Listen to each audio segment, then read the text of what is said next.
Hey there everyone, it's the Huey Freeman here for part 2 of Mega Man 8 Pacifist Edition. This time we're going to be taking on Grenade Man. I think he's one of the easier ones to bust your run. A couple things I wanted to note before I start the stage, or as I start it, is that I don't necessarily consider, I already stated this earlier, hitting party balls to be in violation of the Pacifist Run, and because they're not enemies, and as such, I don't consider the same thing about the little explosion containers that are in this stage. They can't possibly do any damage to you, so just an FYI.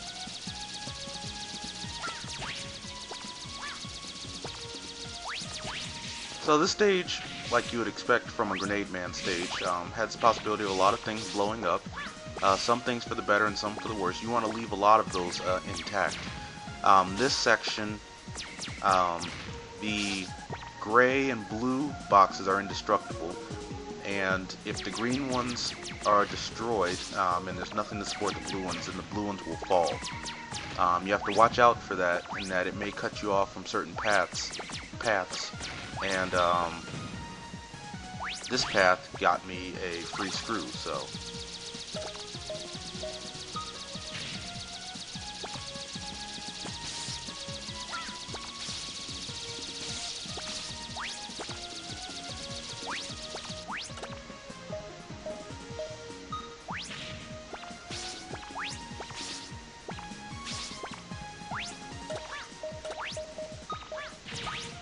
this large section, there's a lot of opportunities to get stuck and go into a pit. I'm going to try to avoid that, and I'm not going to be able to survive.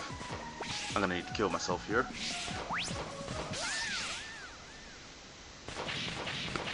Or let the cannon do it for me.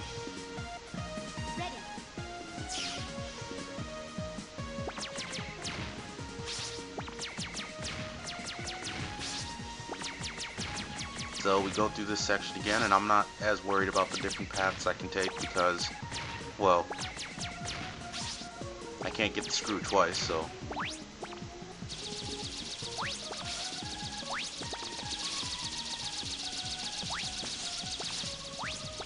So we're gonna just try to make it to the mini boss, this time without dying.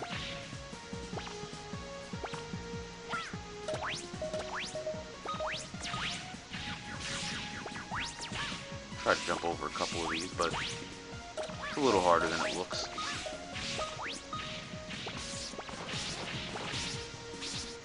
Now for the mini-boss. Mini-boss seems to control a lot of junk. It'll use it as a shield, and it will take it out of the ground and try to drop it on you.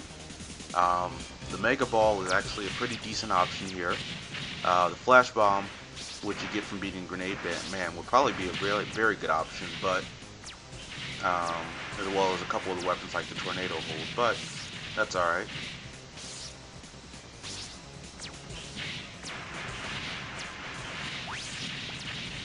You can pretty much just keep at this guy and beat him that way.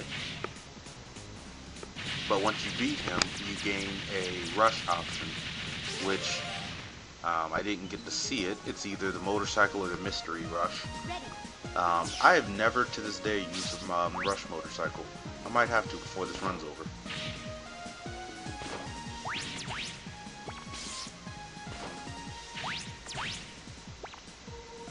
These hammers are kind of in 3D.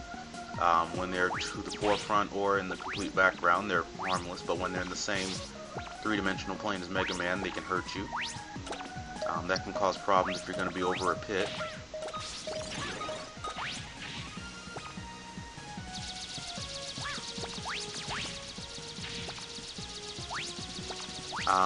When the fire mets touch the wick that's there, then the boxes start exploding, as you probably won't see on this one, but you'll see soon.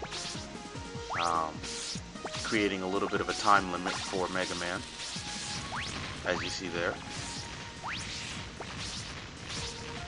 But hopefully we're fast enough that we won't have to worry about that.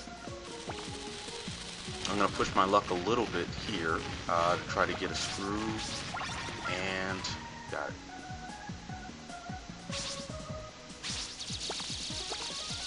Alright, I think we're getting close to the home stretch here.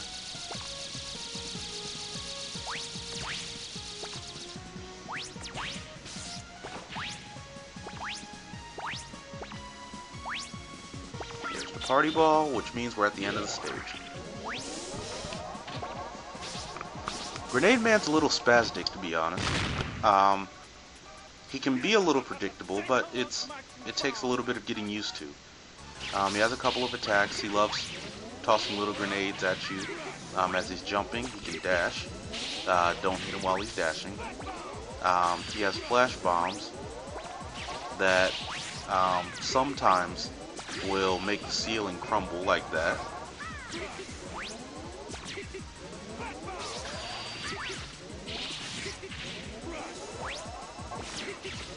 And when you get him low enough on health, he uses Crazy Destroy, which changes the terrain.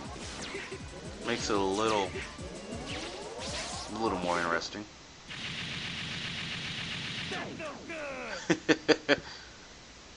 I love his death phrase as he blows up. That felt good.